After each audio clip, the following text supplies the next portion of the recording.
At a certain moment, I was overtaken by a sudden desire to leave, to abandon everything where it is, forever. This phrase by Dostoevsky transcends mere fleeting emotion. It encapsulates a familiar existential state. It is a moment when the longing to escape from life's burdens and all that weighs upon the soul quietly creeps in. These words reflect a depth of introspection, as if attempting to grasp what it truly means for a person to relinquish all ties to time and place forever. It is not merely an expression of an end or withdrawal, but an implicit question. What does it mean to leave everything behind? To be free of obligations and those invisible chains that bind us to things? Dostoevsky, who poured his words from the depths of his personal suffering, lived in a time of explosive intellectual and spiritual contradictions. His era in 19th century Russia was marked by radical transformations, where the nation stood at a crossroads between inherited tradition and accelerating modernity. This was not merely a cultural conflict between past and future, but a deeper struggle. Humanity's conflict with itself, with its notions of truth, existence, and the soul. While Russia oscillated between profound faith in God and growing skepticism about the utility of this faith in the face of social and political pressures, the Russian individual, caught in the heart of this transformation, experienced a state of existential confusion, searching for identity amidst this intellectual tumult. What distinguished Dostoevsky from other thinkers of his time was that he was not merely an observer of events, but an active participant in these inner conflicts. He was a man who lived through political upheavals, the fragmentation of the human spirit, and a relentless search for meaning in everything around him. Internally, his questions never ceased. Is faith in God the answer? Does his deep doubt reflect spiritual weakness? Or is it merely a reflection of the contradictions inherent in life? Each time he sought an answer, the questions grew more complex, and God alone seemed to hold the answer. Yet humanity's grasp of it remained elusive. This is what elevates his philosophical creativity beyond the limits of traditional thought.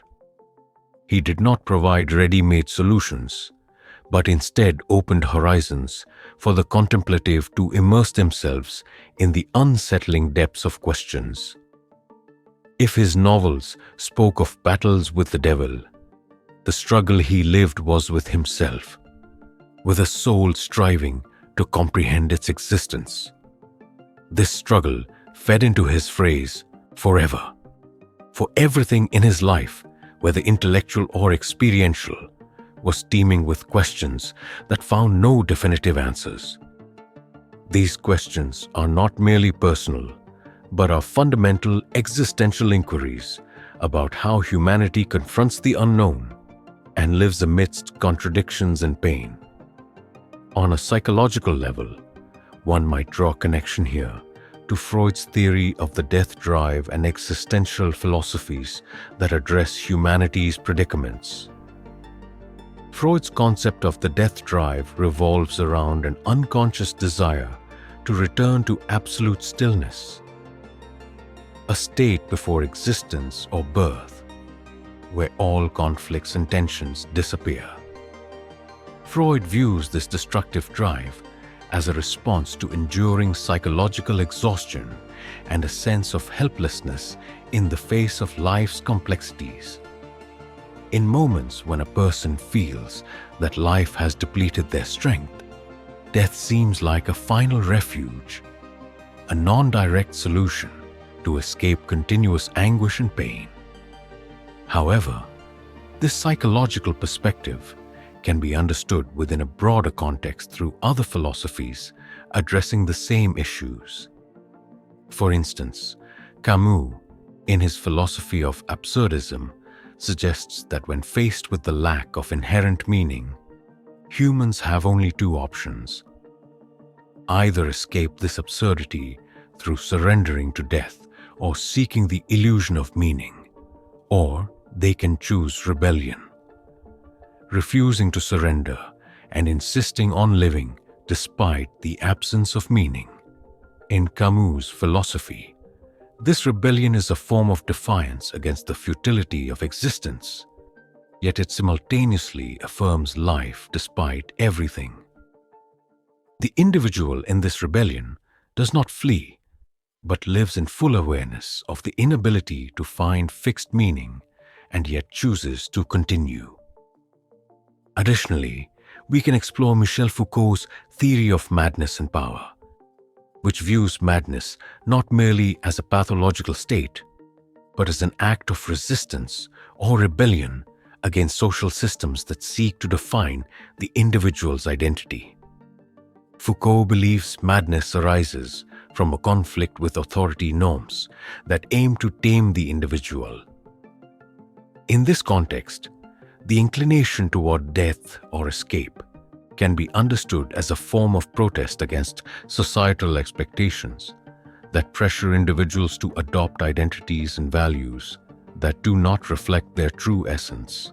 If Freud sees humanity's gravitation toward death as a final solution to inner conflict, Foucault suggests this behavior might also be a reaction to social oppression. In the existential moment, Dostoevsky describes when a person contemplates their utter helplessness in the face of life. Death may seem like the only path to salvation. Yet, at the same time, they experience an internal struggle between surrendering to death or rebelling against the absurd. This moment allows for a choice: to flee from suffering through annihilation or to cling to life despite pain and contradictions. Here, absurdity itself becomes a driver for rebellion against the stillness of death through adopting a positive stance toward life, no matter its ridicule.